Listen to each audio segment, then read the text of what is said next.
కొత్తగా ఏమొస్తాయని ఎదురు చూసేవాళ్ళం. కానీ ఇప్పుడు ఆ పరిస్థితి మారిపోయింది. నిజంగా ఇప్పుడున్న పరిస్థితులలో తెలంగాణలో శాంతి భద్రతలు చూస్తూ ఉంటే కొంత బాధాకరం అనిపిస్తూ ఉంటుంది. ఒకప్పుడు తెలంగాణ పోలీస్ అంటే దేశంలో మొదటి స్థానంలో, అందులో మన దక్షిణాది రాష్ట్రాల్లో కూడా మొదటి స్థానంలో నిలిచి దేశంలో మొదటి స్థానంలో నిలిచేది.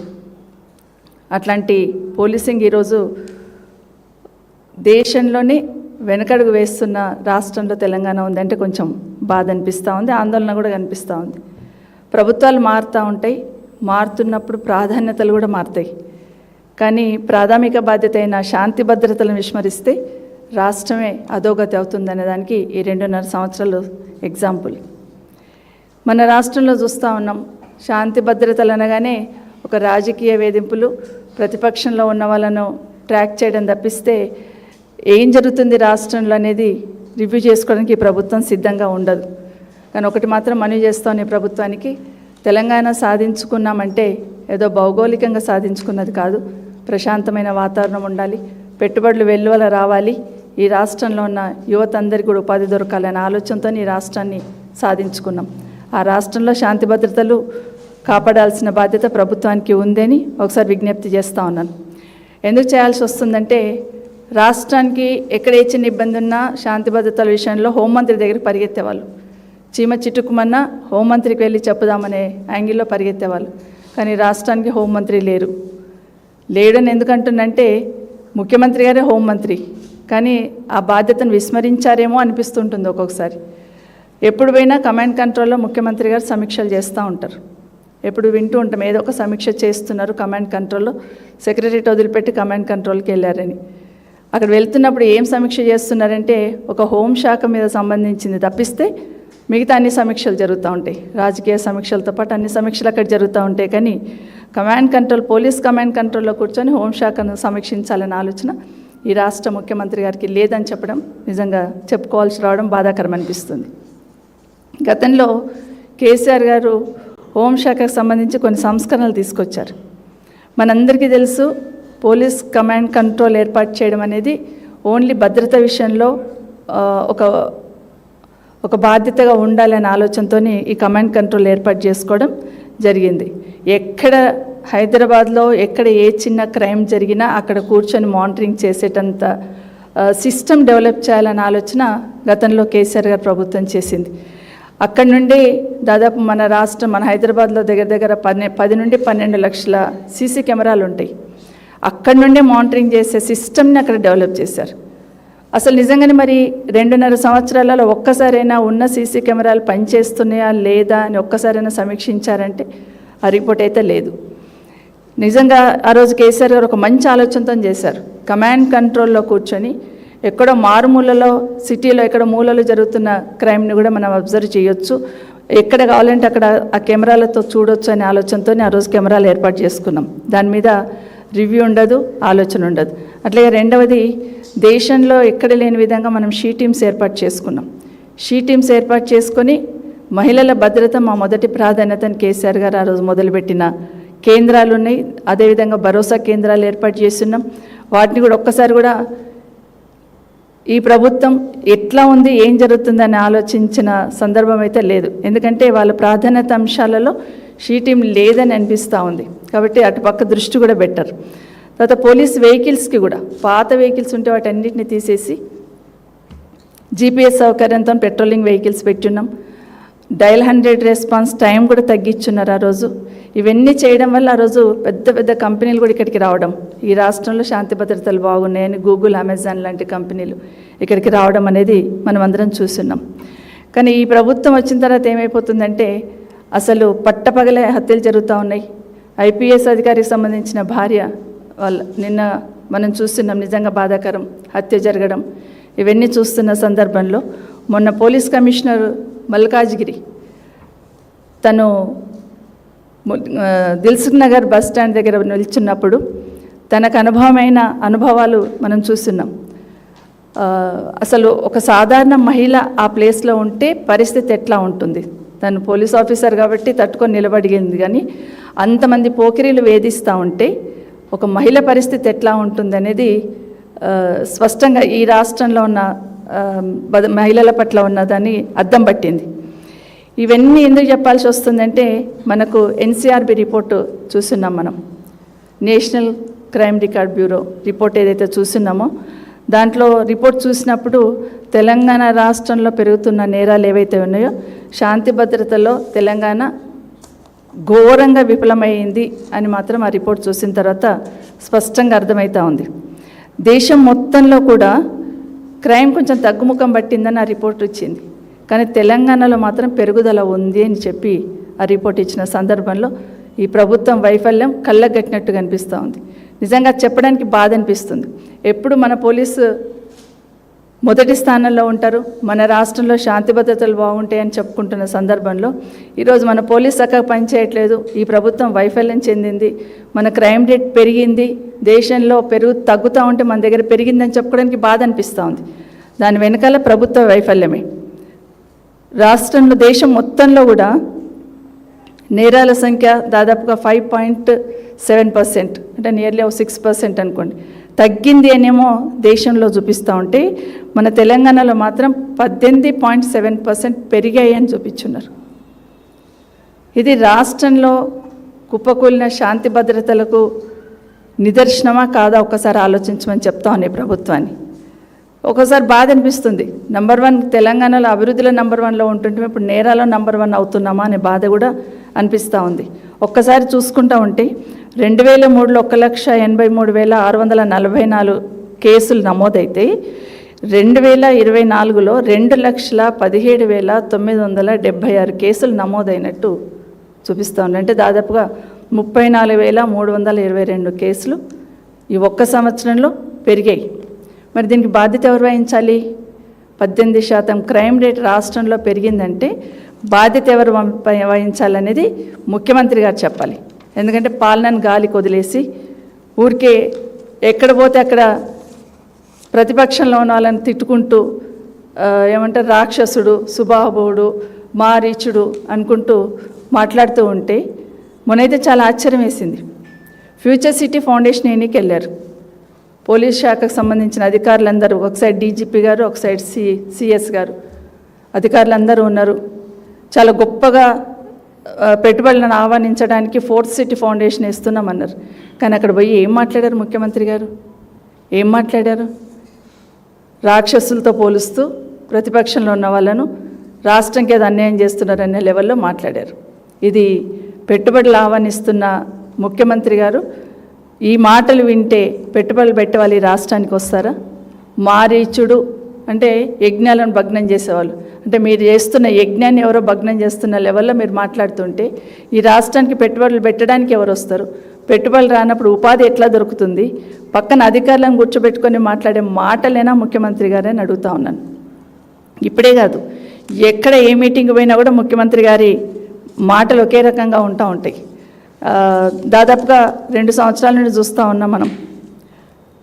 అంటే అవి చెప్పడం నాకు ఇష్టం ఉండేదనే తప్పట్లేదు. సీఎం గారు మాట్లాడే మాటలు తొక్కుతా, పాతి పెడతా, బొంద పెడతా, పేగులు తీస్తా, ఇవన్నీ మాట్లాడుతూ ఉన్నప్పుడు సామాన్యుడు ఎక్కడ పోతాడు? ఏం జరుగుతుంది రాష్ట్రంలో?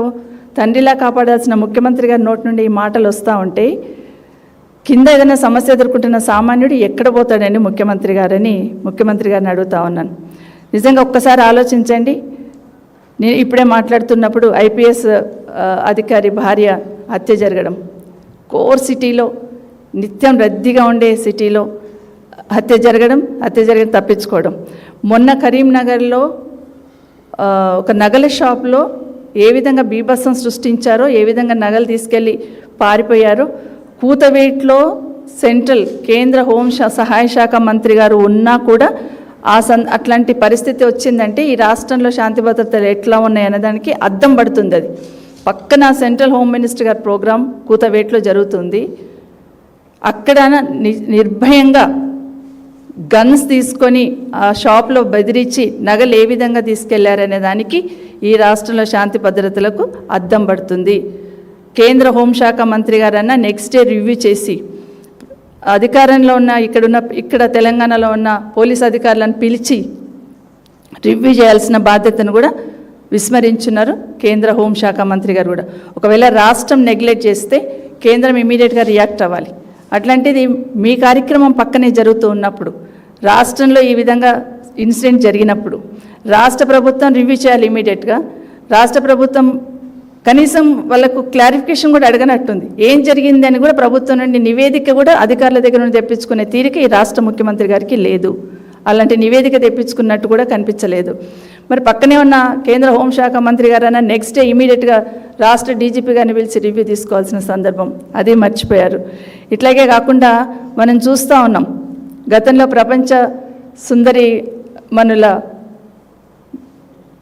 పోటీ జరిగినప్పుడు అక్కడ వాళ్ళకు కూడా ఎలాంటి వేధింపులకు గురైన మేమనేది ప్రపంచం నుండి వచ్చిన ఆ మహిళా సోదరిమని అక్కడ పోతే తల ఎవరు ఉంచుకోవాలండి? తెలంగాణ వాళ్ళని ఉంచుకోవడం కదా. అలాంటి సందర్భం చూస్తున్నాం. పట్టపగలే నడి రోడ్డు మీద కత్తులతోని నిన్న ఒక అబ్బాయిని నరికేసిన సందర్భం చూస్తున్నాం. అంటే భయం అనేది ఉందా అసలు? ఈ రాష్ట్రంలో పోలీసు ఉన్నారు, పోలీసింగ్ వ్యవస్థ ఉంది అనే భయం ఎక్కడన్నా ఏ కోశాన్ని ఎవరికైనా కనిపిస్తుందంటే ఏమీ లేదు. విచ్చలవిడిగా జరుగుతూ ఉంది. ఇక ఎమ్మెల్యే క్యాంపు కార్యాలయాలు అయితే గత 2 సంవత్సరాల నుండి ఎమ్మెల్యే క్యాంపు కార్యాలయం మీద విచ్చలవిడిగా దాడి చేస్తూ ఉంటే ఈ ప్రభుత్వంలో ఉన్న పెద్దలు కానీ, ఈ ప్రభుత్వంలో ఈ పోలీస్ శాఖకు సంబంధించిన పెద్దలు కానీ ఊరికే ఉత్సవ విగ్రహాలాగా చూస్తూ ఉన్నారు. సిద్దిపేట క్యాంప్ కార్యాలయం మీద దాడి జరిగింది, సిరిసిల్లలో జరిగింది, గజ్వెల్లో జరిగింది, అట్లాగే సుంద లక్ష్మారెడ్డి గారి దగ్గర జరిగింది, మెడ్చల్, మల్కాజ్గిరి, మొన్న గంగుల కమలాకర్ గారు. మొన్నైతే ఆశ్చర్యం వేసింది. అంటే పోలీస్ డిపార్ట్మెంట్ సంబంధించిన వాళ్ళు అక్కడ వీళ్ళు దాడి చేస్తూ ఉంటే వాళ్ళు అనుకుంటే ఎందుకు కంట్రోల్ చేయలేరు? కానీ బతిన్లాడుకుంటూ పక్క తీసుకెళ్ళి వదిలిపెట్టి అదేదో పిల్లలాటలాగా చూస్తుంటే అక్కడ కౌశిక్ వెహికల్ మీద జరిగిన దాడి కానీ, మొన్న గంగుల కమలాకర్ గారి పార్టీ ఆఫీస్ మీద జరిగిన దాడి చూస్తూ ఉంటే ఏ విధంగా నటించిండ్రు పోలీస్ శాఖకు సంబంధించిన సోదరులు అనేది స్పష్టంగా ప్రజలకు అందరికీ అర్థమవుతుంది. ఎందుకంటే ఇప్పుడు ఒక వీడియో అందుకే చూపిస్తాను చెప్తున్నాను. కేంద్ర మంత్రి గారిని ఎందుకు అడుగుతున్నాను నేనంటే, అక్కడ ఆ జిల్లాలో మీరున్నప్పుడే ఇన్సిడెంట్ జరుగుతూ ఉంది. నగల దొంగతనం మీరున్నప్పుడే జరిగింది. అదేవిధంగా క్యాంప్ కార్యాలయం మీద దాడి జరిగింది. అట్లాగే ఎమ్మెల్యే గారి వెహికల్ మీద జరిగింది. దానికి శాంతి భద్రతలు వైఫల్యం చెందుతున్న ఇండికేషన్ కరెక్ట్ కనిపిస్తూ ఉన్నప్పుడు కేంద్రం తరఫున మీరైనా బాధ్యతగా తీసుకొని రివ్యూ చేసి ఏం జరుగుతుంది రాష్ట్రంలో అని అడగాల్సిన బాధ్యత మీకైనా ఉందా లేదా అని అడుగుతా ఉన్నాను. ఎందుకంటే మీరు మాట్లాడిన మాటలు కూడా బాధేసినాయి మాకు. ఎందుకంటే మీరు మాట్లాడిన కొన్ని మాటలు విన్నప్పుడు బాధ్యత గల పదవుల్లో ఉండి కేంద్రంలో మీరు బాధ్యతలో ఉన్నారు, ఇక్కడ రాష్ట్ర ప్రభుత్వంలో 2 ప్రభుత్వాలు అనుకుని ప్రతిపక్షంలో ఉన్న వాళ్ళను మీద దాడి చేయాలన్న ఆలోచన ఏదైతే చేసిందో కదా, నిజంగా దౌర్భాగ్యమైన పరిస్థితి. అది తెలంగాణ ప్రజలు గమనిస్తూ ఉన్నారు కూడా. ఒక 2 పాయింట్స్ అండి. మిస్టర్ కౌశిక్ రెడ్డి, నోరు అదుపులో పెట్టుకో. ఇతరుల వ్యక్తిగత అంశాల మీద వ్యక్తిగతంగా దాడి చేయడం మానుకోకపోతే ఇదే విధంగా దాడులు చేస్తున్నటువంటి పరిస్థితి ఉంటుంది. తెలంగాణలో ఒక ప్రశాంతమైనటువంటి వాతావరణం ఉంది. ఈ వాతావరణాన్ని చెడగొడితే ఎట్టి పరిస్థితుల్లో కూడా ఊరుకునేది లేదు. ఇక్కడ ఉన్నది రేవంత్ రెడ్డి గారి సర్కార్. శాంతి భద్రతల పట్ల విఘాతం కలిగితే ఎట్టి పరిస్థితుల్లో కూడా ఊరుకునేది లేదు.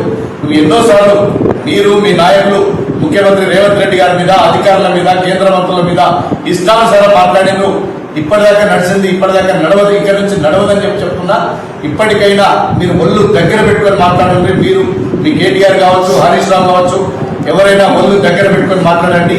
మా సహనానికి ఇంకా పరీక్ష పెట్టే ప్రయత్నం చేయదు.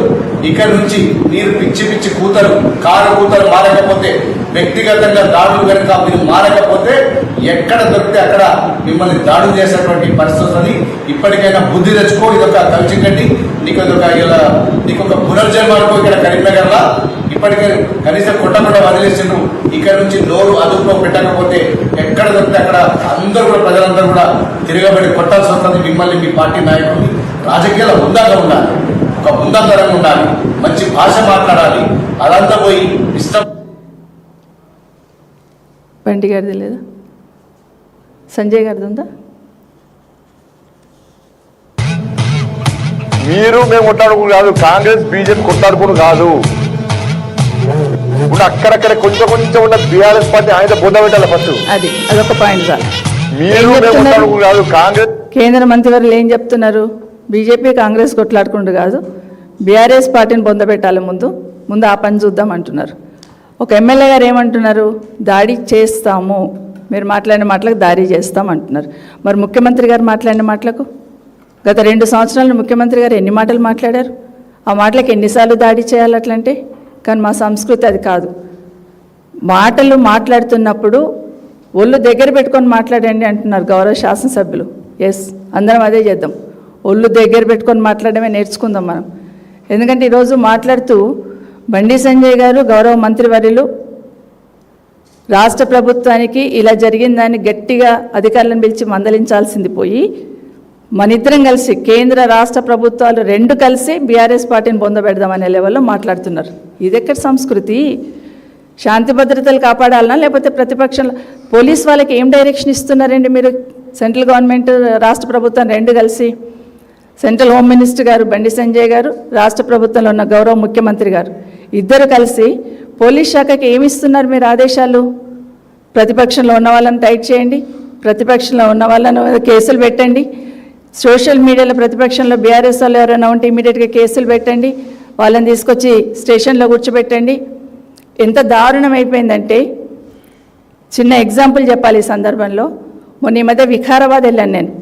వికారాబాద్ నుండి మా చుట్టాలు చనిపోతే పరిగి జడ్చల్రా వెళ్ళాలి. జడ్చల్రా వెళ్ళాలంటే పరిగి దాటుకొని జడ్చల్రా వెళ్ళాలంటే కనీసం ఒక 50 మంది పోలీసులు నన్ను ట్రాక్ చేశారు. ఎందుకని? పరిగిలో ల్యాండ్ అక్విజిషన్ జరుగుతుంది, అక్కడ పోతానేమో అని, అదేదో నిషేధిత ప్రాంతం అయినట్టు నేనేదో తప్పు చేసినట్టు ట్రాక్ చేస్తున్నారు. ఇదెక్కడి సిస్టము? స్వేచ్ఛగా ప్రయాణం కూడా చేయలేకపోతామా? ఇవేం ఆంక్షలు? మా మీద పెట్టే నిఘాలో 1% ఈ నేరాల పట్ల నిఘా పెట్టారనుకోండి, తెలంగాణ రాష్ట్రం ఇట తలంచుకోవాల్సిన అవసరం ఉండదు. దేశవ్యాప్తంగా పోలీస్ వాళ్ళను పోలీస్ పని చేయనీయండి. రాజకీయ వేధింపులకు, రాజకీయ కక్ష సాధించడానికి మొదటి ప్రాధాన్యత ఇస్తున్నారు. దయచేసి మార్చుకోమని గౌరవ ప్రభుత్వాన్ని, గౌరవ ముఖ్యమంత్రి గారిని, గౌరవ హోంమంత్రి గారిని కూడా కోరుతా ఉన్నాను. రాష్ట్ర హోంమంత్రి గారిని కోరుతా ఉన్నాను, కేంద్ర హోంమంత్రి సహాయ మంత్రి గారిని కూడా కోరుతా ఉన్నాను. ఇది క్రైమ్ రేట్ ఆ విధంగా 18.7% పెరిగింది. దీనికి బాధ్యత ఎవరు వహిస్తారు? నైతిక బాధ్యత వహించాలి, ప్రభుత్వం తరఫున సమాధానం కూడా చెప్పాలి. ఇక మిగతా అన్ని క్రైమ్ రేట్ చెప్తామంటే ముఖ్యంగా మహిళల పట్ల ఏ విధంగా జరుగుతూ ఉన్నాయి నేరాలు అనే దానికి తెలంగాణ రాష్ట్రం ఏ లెవెల్లో ఉందనే దానికి నిన్న ఎన్సీఆర్బీ ఇచ్చిన రిపోర్ట్ను ఒక్క నిమిషం మీ ముందు పెట్టదలుచుకున్నాను. మహిళలపైన, చిన్నారులపైన జరుగుతున్న రేట్లో, క్రైమ్ రేట్లో తెలంగాణ దేశంలో ప్రథమ స్థానంలో, నార్త్ సదరన్ స్టేట్స్లో ప్రథమ స్థానంలో ఉంది. మన దక్షిణ భారతదేశంలో ప్రథమ స్థానంలో తెలంగాణ మహిళలు, చిన్నారుల పట్ల జరుగుతున్న నేరాలలో ప్రథమ స్థానంలో ఉంది. ఇది తలంచుకోవాల్సిన అవసరం లేదా? మహిళలను కోటేశ్వరులను చేస్తానన్నారు కదా, ముందు భద్రత కల్పించండి. కోటేశ్వరులు దేవుడు అడుగు, ముందు భద్రత కల్పించమని కోరుతామని ఈ ప్రభుత్వాన్ని. జాతీయ సగటు రేటు 24.9% ఉంటే తెలంగాణలో ఈ క్రైమ్ రేట్ 61.2%, ఇంచుమించు 61% ఉంది. అంటే ఎటుపోతుంది మన తెలంగాణ? ఏం చేస్తున్నాయి షీ టీమ్స్? ఎందుకు రివ్యూ చేయట్లేరు? ఇవే కాకుండా ఒక్కొక్కటి మహిళలను వెంబడించి వేధించడంలో, అంటే మహిళలను వేధించడంలో మన కమిషనర్ గారికి, మల్కాజిగిరి కమిషనర్ గారికి అనుభవం జరిగింది కదా. ఆ మహిళలను వేధించడంలో అనే దాంట్లో 2వ ప్లేస్లో ఉంది తెలంగాణ. అట్లాగే ఉద్యోగాలు ఇస్తామని ఆశ కల్పించి మోసం చేయడంలో కూడా, అట్లా మోసం చేసి లేడీస్ని మోసం చేసే దాంట్లో కూడా తెలంగాణ 2వ స్థానంలో ఉంది దేశం మొత్తంలో.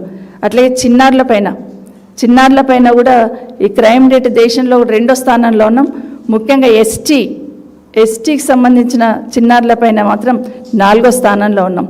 అట్లాగే సైబర్ క్రైమ్ నేరాలు. సైబర్ క్రైమ్ అంటే ఒకప్పుడు హైదరాబాద్ అంటే ఐటీ హబ్ అనేవాళ్ళం. ఇప్పుడు ఏమైపోతుందంటే ఇవన్నీ చూస్తూ ఉంటే హైదరాబాద్ అంటే క్రైమ్ హబ్ లాగా అయిపోతూ ఉన్నట్టుంది. సైబర్ క్రైమ్ కూడా పోయిన సంవత్సరానికి ఈ సంవత్సరం కంపేర్ చేస్తే, పోయిన సంవత్సరంలో దేశంలో 2nd ప్లేస్లో ఉన్నాం సైబర్ నేరాలలో, కానీ ఈ సంవత్సరం మొదటి స్థానంలోకి వచ్చేసాం. ఇది ఈ ప్రభుత్వం చేస్తున్న ఈ ముఖ్యమంత్రి గారి ఆధ్వర్యంలో ఉన్న హోంశాఖ ఆధ్వర్యంలో వచ్చిన రిపోర్ట్. ఇది మన ఎన్సీఆర్బీ ఇచ్చిన రిపోర్ట్, ఇది మేము ఇచ్చిన రిపోర్ట్ కాదండి. దీంట్లో కూడా 1,00,000 నుండి 10 లక్షల లోపల జరిగిన మోసాలు ఏదైతుందో దాంట్లో నంబర్ 1లో ఉన్నాం. 50 లక్షల పైచిలకు పడిన మోసాలలో 2వ స్థానంలో ఉన్నాం. ఇవన్నీ చూస్తూ ఉంటే పోయిన సంవత్సరానికి ఈ సంవత్సరం కూడా 17.9% రేటు సైబర్ క్రైమ్లో పెరిగింది. అట్లాగే మానవ అక్రమ రవాణాలో ఉమెన్ ట్రాఫికింగ్ దాంట్లో కూడా, బెట్టింగ్ దాంట్లో కూడా దాంట్లో నంబర్ 1లోనే ఉన్నాం మనం. వృద్ధులకు సంబంధించిన నేరాలలో 4వ స్థానంలో ఉన్నాం. అట్లాగే రోడ్ యాక్సిడెంట్స్ కూడా బాగా జరుగుతున్న దాంట్లో కూడా మనం అత్యధికంగా మన దగ్గర జరుగుతూ ఉన్నాయి. ఎందుకు జరుగుతూ ఉన్నాయి? రోడ్ యాక్సిడెంట్లు జరగకుండా తీసుకోవాల్సిన జాగ్రత్తలు పక్కన పెట్టి పోలీస్ శాఖకు సంబంధించిన ట్రాఫిక్ పోలీస్ వాళ్ళందరూ చలాన్ వసూల్లో మాత్రమే ఉన్నారు. ఎక్కడైనా ట్రాఫిక్ జామ్ అయితే కూడా పట్టించుకోరు, దాన్ని ఫస్ట్ చలాన్ వసూల్లో మాత్రం మొదటి స్థానంలో ఉన్నారు. పోనీ ఆ ట్రాఫిక్ చలాన్లు వసూలు చేస్తున్నారు, ఎంత వసూలు చేస్తున్నారు చెప్పమంటే ఆ లెక్క మాత్రం చెప్పారు, కానీ ఫస్ట్ దాంట్లోనే ఉన్నారు. ఒక రకంగా గౌరవ ముఖ్యమంత్రి గారు ట్రాఫిక్ చలాన్లు కట్టకపోతే డైరెక్ట్ వాళ్ళ అకౌంట్కి లింక్ చేయండి అని చెప్పారు. దేశంలో ఏ ముఖ్యమంత్రి లేరు, మన ముఖ్యమంత్రి గారు చెప్పారు. తర్వాత ఇంకోటి ఛార్జ్ షీట్స్ నమోదు చేయాలి. ఛార్జ్ షీట్స్ నమోదు చేయకపోతే, ఛార్జ్ షీట్స్ నమోదు చేసి కేసులు ఇచ్చేయకపోతే అసలు కేసులు రిజిస్టర్ అయిన నమ్మకం ఉండదు. కాబట్టి ఛార్జ్ షీట్ నమోదు చేయడంలో కూడా వెనుకబడ్డది మన తెలంగాణ. ఇవన్నీ కూడా కేంద్ర ప్రభుత్వంలో ఉన్న వాళ్ళు ఇచ్చిన రిపోర్ట్ని ఇప్పటికైనా రివ్యూ చేసుకోండి. గౌరవ ముఖ్యమంత్రి గారికి, గౌరవ హోంమంత్రి గారికి విజ్ఞప్తి చేస్తూ ఉన్నాను. ఇప్పటికైనా హోంమంత్రి గారు పని చేయకపోతే ముఖ్యమంత్రి గారు రివ్యూ చేస్తారు. మరి ఇక్కడ హోంమంత్రి గారు పని చేయనప్పుడు ముఖ్యమంత్రి గారు మీరన్నా రివ్యూ చేయండి. రివ్యూ చేసి ఈ మళ్ళీ తెలంగాణ పోలీసుకున్న ప్రతిష్టను పెంచే ప్రయత్నం చేయండి. ఇదే కాకుండా ఇంకొక విషయం కూడా ముఖ్యమంత్రి గారు గమనించాలి. ఎందుకంటే రాష్ట్రంలో పోలీసు వాళ్ళకి పనిభారం పెరిగింది. ఎట్లా అంటే మేము ఎక్కడ పోతున్నాం, కేటీఆర్ గారు ఎక్కడ పోతున్నారు, హరీష్ రావు గారు ఎక్కడ పోతున్నారు, వాళ్ళ ఇంటికి ఎవరు వస్తున్నారు, ఎవరు పోతున్నారు, వీటి మీద ఉన్నంత శ్రద్ధ రాష్ట్రంలో రోడ్డు మీద చంపుకుంటున్నారు, లేకపోతే మహిళల ట్రాఫికింగ్ జరుగుతూ ఉంది, లేకపోతే చిన్నారుల మీద అత్యాచారాలు జరుగుతూ ఉన్నాయి. ఇవన్నిటి మీద దృష్టి లేదు ఈ ప్రభుత్వానికి. ఎంతసేపు బీఆర్ఎస్ పార్టీకి సంబంధించిన వాళ్ళు ఎటుపోతున్నారు, ఏం చేస్తున్నారు? ఏం చేస్తాం మేము? ప్రజల తరఫున ప్రశ్నిస్తాం. ప్రజల కష్టం లగచెల్లెల్లో ల్యాండ్ అక్విజిషన్ చేసినప్పుడు వాళ్ళ పక్షాన నిలబడి పోరాటం చేస్తున్నాం. మీరు లాఠీ చార్జ్ చేసి వాళ్ళను తీసుకెళ్లి జైల్లో కూర్చోబెడితే వాళ్ళ తరఫున ప్రశ్నించింది బీఆర్ఎస్ పార్టీ. ఈ రైతులకి ఈరోజు కళ్ళాలలో ధాన్యం అట్లాగే ఉంది కదా, ధాన్యాన్ని కొనండి అని వాళ్ళ గొంతుగా ప్రశ్నిస్తుంది బీఆర్ఎస్ పార్టీ. ప్రతిపక్షంగా ప్రజల పక్షాన ప్రజల గొంతుకై మాట్లాడుతున్నాం. దానికి మా వెనకాల పోలీస్ డిపార్ట్మెంట్ అంతా మా వెనకాలే ఉంటుంది. కానీ ముందు నేను ఈ ప్రభుత్వాన్ని రిక్వెస్ట్ చేస్తా ఉన్నా, ఈరోజు ఎన్సీఆర్బీ ఇచ్చిన రిపోర్ట్ ముందు పెట్టుకొని ఈ రాష్ట్రంలో ఎక్కడ వెనుకబడ్డాము, పోలీసింగ్ వ్యవస్థ ఎక్కడ నష్టం జరుగుతుంది, శాంతి భద్రతలకు ఏ విధంగా విఘాతం జరుగుతుంది, ప్రతిష్ట ఏ విధంగా దిగజారిపోయిందని రివ్యూ చేసుకోవాల్సిన బాధ్యత ప్రభుత్వం మీద ఉంది. ఆ విధంగా చేసినప్పుడే సామాన్య ప్రజలకు నమ్మకం అనేది కలుగుతుంది. ఆ విధంగా చేయాలని ఈ ప్రభుత్వాన్ని కోరుతా ఉన్నాను. ఎందుకంటే ఛార్జ్ షీట్ నమోదు చేయకపోతే అసలు కేసులే ఇది కావు. కేసులు కానప్పుడు, శిక్ష పడినప్పుడు నమ్మకం సన్నగిలుతూ ఉంటుంది. కాబట్టి ఛార్జ్ షీట్ల నమోదులు ఎందుకు వెనుకబడ్డమో వాళ్ళను రివ్యూ చేయాల్సిన అవసరం ఉంది. ఇవన్నీ కూడా ఒకటి. ఎందుకంటే మీరు తిట్టుకుంటూ, మీరు చేసుకుంటూ, మీరు దబాయించుకుంటూ, మీరు మాట్లాడితే ఒకటి, మేము మాట్లాడితే ఒకటి, మీరైతే నోటికి వచ్చినట్టు మాట్లాడవచ్చు. ప్రతిపక్షంలో ఉన్న బీఆర్ఎస్ పార్టీ తప్ప బీజేపీలో ఉన్న పెద్దలు నోటికి వచ్చినట్టు మాట్లాడవచ్చు, కాంగ్రెస్ పార్టీలో ఉన్న పెద్దలు నోటికి వచ్చినట్టు మాట్లాడవచ్చు, ముఖ్యమంత్రి గారు నోటికి వచ్చినట్టు మాట్లాడవచ్చు. కానీ బీఆర్ఎస్ పార్టీ మాట్లాడడానికి వీల్లేదు. మేము నోరు అదుపులో పెట్టుకునే మాట్లాడుతూ ఉంటాం. ఏది మాట్లాడినా ప్రజల పక్షాన మాట్లాడుతున్నాం తప్పిస్తే వ్యక్తిగతంగా మాట్లాడట్లేదు. కానీ దాన్ని కూడా బూచిగా చూపిస్తూ మా చుట్టూ తిప్పే బదులు పోలీస్ వాళ్ళ పని వాళ్ళని చేయనియండి. గతంలో ఏ విధంగా ఉండిందో షీ టీం కరెక్ట్ పనిచేసేటట్టు చూడండి. సిటీలో ట్రాఫిక్ ఎక్కడ పడితే అక్కడ ట్రాఫిక్ కంట్రోల్ చేసే ప్రయత్నం చేయండి. నేరాలు అదుపు చేసే ప్రయత్నం చేయండి. నడి రోడ్డు మీద కత్తులతో శైర విహారం చేస్తున్నారు, వాళ్ళ పట్ల దృష్టి పెట్టండి. నిన్న చనిపోయిన మన పోలీస్ అధికారి, ఐపీఎస్ అధికారి, మాజీ అధికారి వాళ్ళ భార్యను ఇంట్లో చంపేసి పారిపోయి ఉన్నారు. మొన్న నగల షాపు దోసి పారిపోయి ఉన్నారు. ఇట్లాంటి వారి మీద దృష్టి పెట్టమని. ఎందుకంటే తెలంగాణకి ఒక మంచి ఇమేజ్ పెంచున్నారు కేసీఆర్ గారు. తెలంగాణ అంటే ఒక బ్రాండ్ ఇమేజ్లా పెంచున్నారు.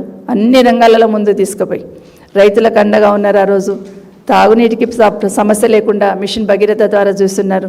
కళ్యాణ లక్ష్మి లాంటి కార్యక్రమాలు చేసి ఆడబిడ్డకు అండగా ఉన్నారు. షీ టీం లాంటి తీసుకొచ్చి భద్రత కల్పించున్నారు. ఒక ఇమేజ్ బిల్డప్ చేశారు. ఆ ఇమేజ్ డ్యామేజ్ కాకుండా ఉండేటట్టు, శాంతి భద్రతలు కాపాడేటట్టు, ఈ రాష్ట్రం నేరాలకు నిలయంగా మారకుండా ఉండేటట్టు ఈ ప్రభుత్వం చర్యలు తీసుకోవాలని కోరుతా ఉన్నాను.